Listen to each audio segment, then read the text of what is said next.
What up, cappers, gamblers, punters, hustlers, low baggers? This is my NHL breakdown for Thursday, January 28th. Thank you for watching us here on odds.com.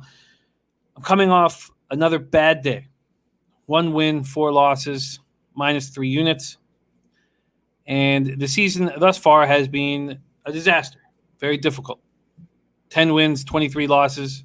Would be worse if my average line wasn't plus 155. Hitting 30.3%, down 11.48 units, ROI minus 34.79%. This is not my first rodeo. This is not the first time I've been down double-digit units. And every year, I beat the NHL. And I know we're dealing with a COVID year. We are dealing with a 56-game season. But this year will be no different. And just because my bankroll is taking a hit and I'm taking heat on social media doesn't mean I'm just going to give in. I will beat NHL. I will dig deep. I will watch it every night regardless. And I'm going to keep putting out my action and keep putting out videos. If you want to fade my action, more power to you. But I do thank you all for the support, because I won't be able to do these videos unless they are supported. So it means the world to me that you're watching. So thank you very much. And I'm telling you, I'm going to come back. I'm going to be plus units, and I'm going to make money in NHL. All right. Let's get to work. I picked out 4 games that I will be attacking. All 4 teams that I will be using lost on Tuesday night, and I expect them to bounce back. Let's get started. First, we go with the New York Rangers at Buffalo Sabres. They're right now sitting with the Rangers opening up at minus 112. It's become a straight pick 'em. So it's been about a 2-cent move towards the Sabres. It's a pick 'em, and I'm not getting an alternative line right now because with the minus 110, they usually give the home team the smaller puck line, and that's what's happening here. So I have not been able to bet this yet. The money line's minus 110, but I will be taking the Rangers for a score on the minus 1 line. Rangers are 1-4-1, 0-2-1 on the road at the Buffalo Sabres, 3-3-1, 1-2 at home. We're at KeyBank Center in Buffalo, New York. Igor Shesterkin will be in net for the Rangers. Shesty, somebody I have a lot of high hopes for. He has not had a great start to the season. 0-2-1, 2.98 goals against average, 886 save percentage. He's going up against Linus Ullmark, who deservedly is the number 1 goalie for the Sabres. Carter Hutton's hurt, but I still, even if Carter Hutton was healthy, if you're going to make moves on the Sabres, you want Linus in net. He's 2-1-1, 2.42 goals against average, 0.912 save percentage. The Rangers' special teams have been very disappointing so far this year. 15.4% power play, 70% penalty killing. Sabres' power play has been excellent, and that's something you can expect from the Buffalo Sabres. 30.8% power play, 75% penalty killing. We did think that Rasmus Dahlin would be a big part of this power play success. It's Ristolainen who's become the defensive quarterback for this power play, but any team with Jack Eichel on it is going to have a nice power play. You had Taylor Hall, Sam Reinhart. There you have a power play that you can trust. Sabres are coming off beating these Rangers 3-2 at home on Tuesday night. The Sabres completely dominated the faceoff circle, 39-17. They dominated possession because of those faceoff wins, and yet they were still outshot 30-24. That's a red flag for a hockey team. And this isn't a Sabres team that consistently dominates the faceoff circle. So I can chalk that up to not being enough sample size and that they aren't that much better. And we know the culprits for the Rangers, and we'll get into them when we get to that part of the breakdown. I just don't think these Sabres are a bet-on team. Dylan Cousins is the real deal. He's going to be a top 6 forward. He's a special guy. He's got a ton of character, and I like him a lot. And there's players on the Sabres team I like. But Botterill messed this team up. When they were a lottery pick team year in and year out, you build through that. You don't make a trade for Jeff Skinner. Who cares if he has one good season? You don't sign him for $9 million for 8 years. And the Taylor Hall pickup, okay, sure. The Eric Stahl pickup, I mean, it's nice to have some veteran leadership on the team, but I would have just built around these young stars and given them all of the ice time, something that they're not doing. In a game where they dominate the faceoff circle, outscore their opponent 2-0 on special teams, you would assume they won comfortably, not squeaked out a 3-2 victory. We are 6 games into the season, and it's must-win time for the New York Rangers. Mika Zibanejad was 6 for 21 in the faceoff circle. Ryan Strome was 4 of 15. That's unacceptable. Man up and get your team possession of the puck. There were times last year that Zibanejad looked like a top 10 centerman in the NHL. I still think he's capable of that. I know he's been dealing with both upper body and lower body injuries. He's playing through that. But if it's affecting him in the faceoff circle, get him out of there. I simply feel the Rangers are in real desperation mode, and I think Shesty's going to be a top-flight goaltender. You put that together, and I think the Rangers bounce back from that loss that the Sabres fed them. Now, to start the season, didn't make any Rangers futures. I was not even that high on them when I knew they were a sexy pick from a lot of cappers to have a big season. I think it's going to take time for them to come together. Panarin is an excellent forward, and I think Zibanejad is capable of being a top 10 centerman, but I knew that it would take some time for guys like Capocacco to get rolling. And then, the number 1 overall pick Lafreniere, it's going to take them time. This team could be very good next year or the year after that. But I do think that in desperation mode, they can soundly defeat the Buffalo Sabres with Shesty in goal. That's what I'm expecting. I'm on the Rangers -1, and I don't have a line out for the alternate puck line. I will get a line out probably, at least within probably around 8 a.m. Eastern tomorrow. So I will wait for that to happen. We move on. 7 p.m. Eastern, New York Islanders at Washington Capitals. We're at Capital One Arena in Washington, D.C. Islanders open up at -140. Money comes in on the Capitals. They're anywhere between -129 and -140, depending on where you shop. This total is sitting at 6. There's been a slight move to the over where it's just a pick 'em at the – oh, sorry, did I say 6? It's not at 6. What am I talking about? Sorry, looking at the wrong game. 5.5. I was going to say there's no way an Islanders-Capitals game is at 6. 5.5. So we took the under. It was our only casher 2 nights ago. And we got the under 5.5 at -125. It quickly went to -135. Tonight, it opened at -135. And the leading indicator books have already moved it to 5. And I don't take totals that are over 130. So I'm not going to take the under 5.5 here, although I like it. And I'll see what kind of plus line I get on the under 5, but I expect to probably stay off of that. I am taking the Islanders on the -1 line. I do think that the Islanders bounce back, even though they were physically outplayed in their game on Tuesday night by these Capitals. I moved on the Islanders. I got -135 on the money line and +180 on the puck line. That gave me the New York Islanders -1 at +119. I built that -1 line with the puck line calculator. Semyon Varlamov is expected to be between the pipes for the Islanders. He's 3-1-0.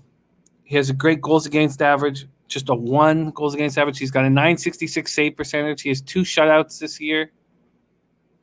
And I expect him to be very good again. He's going up against Vitek Vanecek, 3-0-2, 2.69 goals against average, .918 save percentage, 0 shutouts. He wasn't even supposed to be on this team, although he was, I believe, a third. He might even be a second-round draft pick. I think he was a third-round draft pick in 2017, I want to say. So it wasn't like he's not a highly thought-of goaltender, but it was King Henrik Lundqvist that was supposed to be the backup. And Vanecek is being forced into the scene, and he's looked good. He's playing well. The Islanders' special teams, you can always count on their penalty killing. Again, 84.2%, right in the top 5 of the league. It's a power play that doesn't strike enough, and Barzal is the only guy you can really count on. He's hitting at 16% his power play.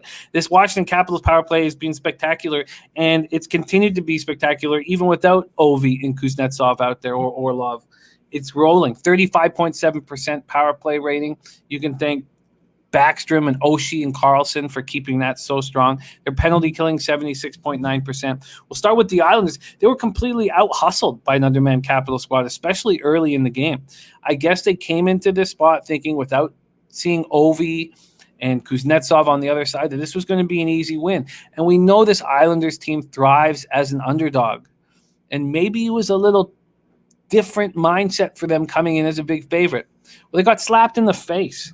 And Barry Trotz is not going to sit back and allow that to happen.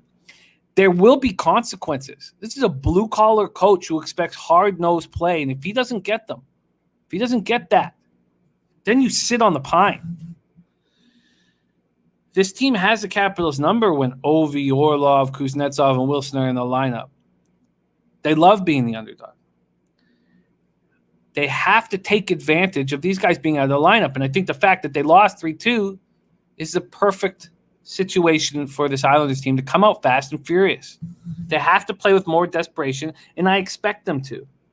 And the more I talk about expecting them to come out with desperation, the more I think that a first period play probably makes sense. It's not available. But a first period play on the Islanders come out fired up probably makes sense.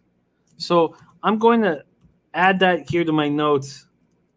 See what that is. Now, I'm not going to want a -0.5, but that's probably what I'm going to have to do. I'm not going to take them at -135 or -140 on a first period. I'm not going to make any bets that are over -135 all year long. And I probably don't want to force it with a -0.5.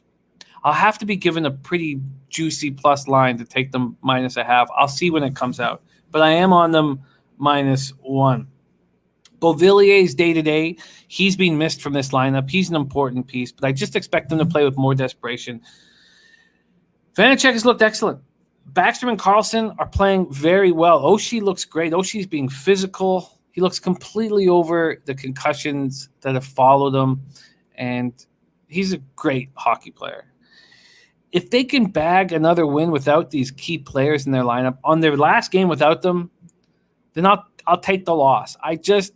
The fourth game here without these stars in the lineup, without their number one goalie, is it going to catch up to them against the Islanders team that they just beat? I think it has to.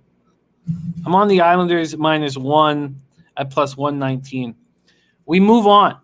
7 p.m. Eastern, Florida Panthers at Columbus Blue Jackets. I was on the Jackets -1. I've had no luck at all with getting that empty net goal this year. And those bounces will come. Those of you who followed me for a few years, you've seen the giant nights I have. My teams are missing empty nets. And I mean empty nets with no goalie in them. And in this particular situation, Patrick Hornqvist, who's a gritty player, who gives this Panthers team something they've been missing, heart, scored with 3 seconds left to take it to overtime, take it to a shootout, and I lose. Those bounces are going to come back to me. Columbus opens up at -120. They're not there anymore. They're between -112 and -116. I got them at -115 as part of my -1. -115 on the money line, +215 on the puck line. I got a Blue Jacket squad at +147. We're at Nationwide Arena in Columbus, Ohio. Those of you looking at totals, which I have stayed off at this point, but as we talk these games through, there may be an addition. We are sitting at a 5.5, a juice to the over. If you believe in the Panthers to win this game, then the over is a very nice spot that you can take with it. If you believe in the Jackets to win this game, maybe you want to look at the under. Elvis is in net for the Jackets.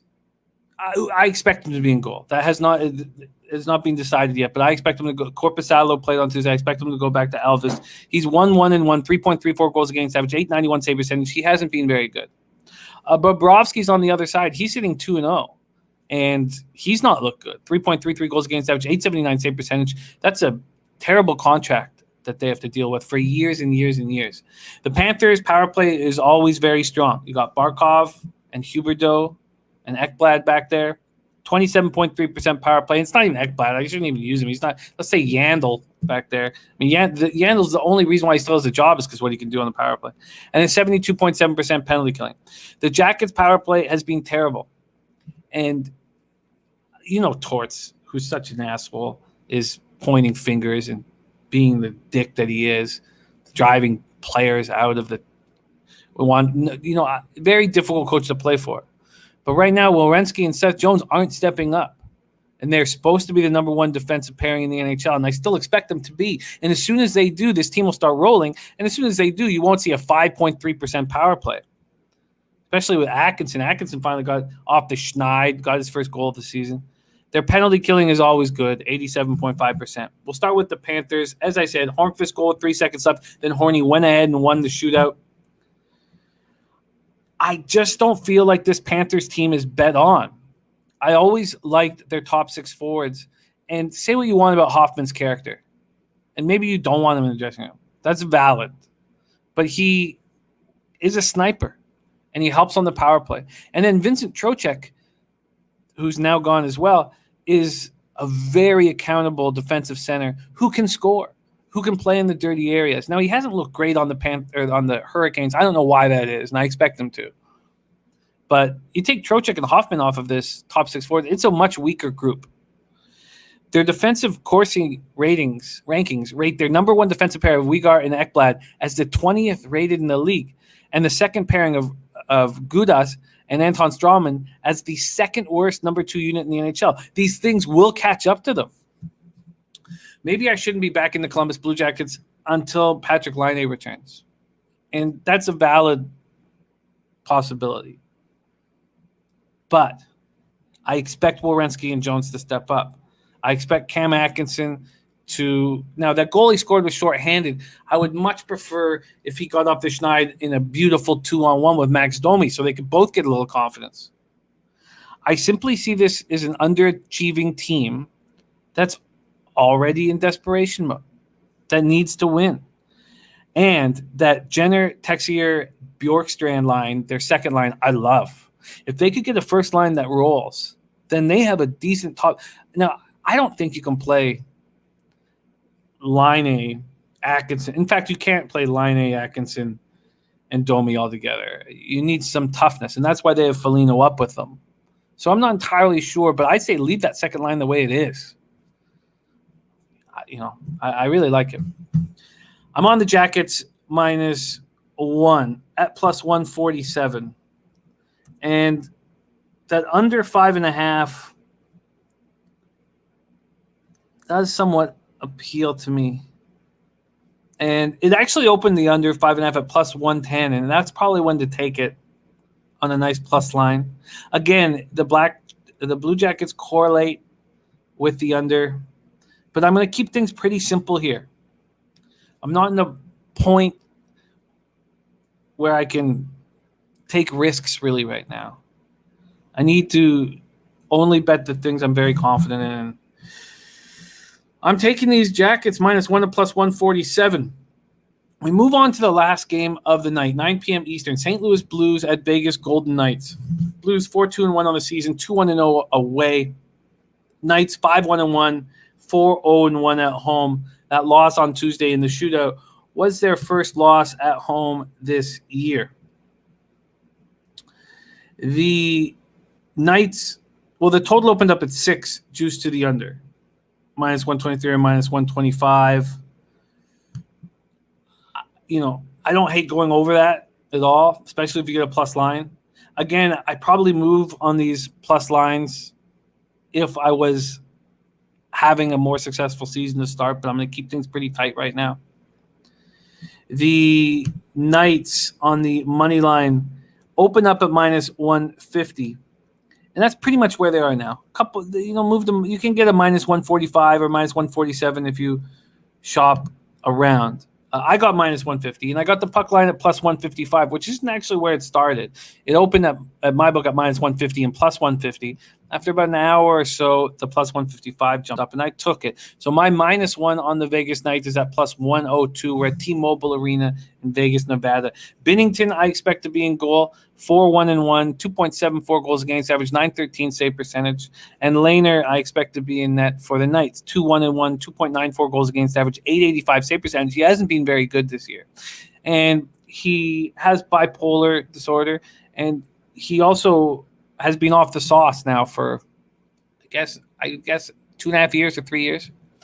And I imagine that when there is mental health issues going on, that dealing with COVID and dealing with what's going on outside would be more difficult.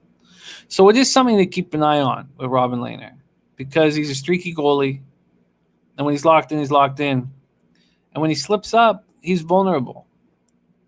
And if he became vulnerable, then you don't necessarily need to start fading the Knights.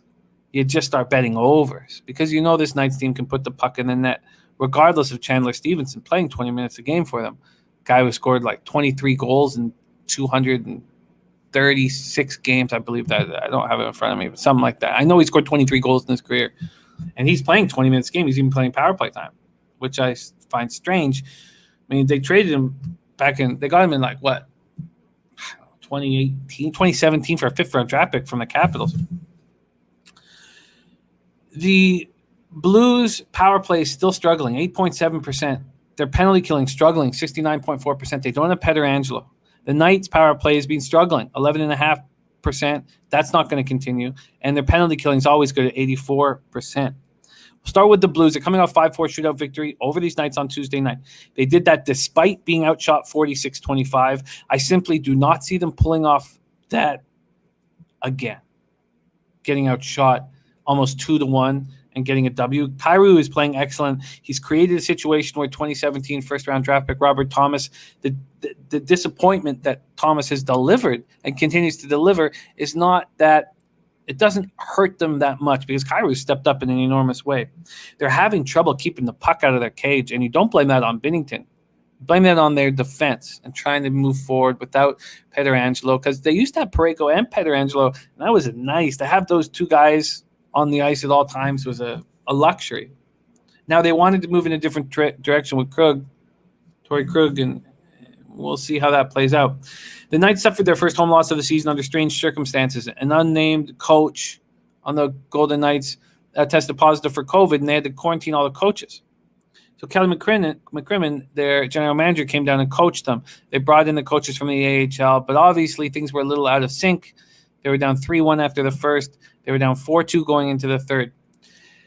I think this team will play very hard for McCrimmon. This man signs their checks. So I think they're not pleased with how they played on Tuesday night, and they want to show their general manager something. Robin Lehner had an off night. I think they take care of business and bounce back after suffering the loss. I do not expect this team to lose back-to-back games, even without their regular coaching staff. And now that they've had a game without their regular coaching staff, it's not like DeBoer is not going to talk about what they maybe did wrong or how they can change things. And it's not impossible that DeBoer isn't behind the bench. They were being as safe as possible by quarantining all the coaches. So it's possible that DeBoer is going to be back. I'm on the Knights -1. So at this point, I have some interest in this Islanders first period, which would be -0.5. I would need plus money. And I have some interest in the under 5.5, but I think it's a dangerous thing to take unders in Florida Panthers games. So I don't think I'm going to move on that over 5.5, or the under 5.5 that correlates with the Jackets. And then this 6 in the Knights Blues. I mean, they're coming off a game where 8 goals were scored, 9 if you include the shootout.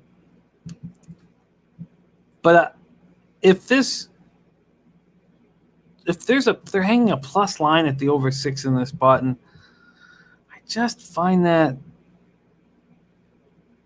find that strange.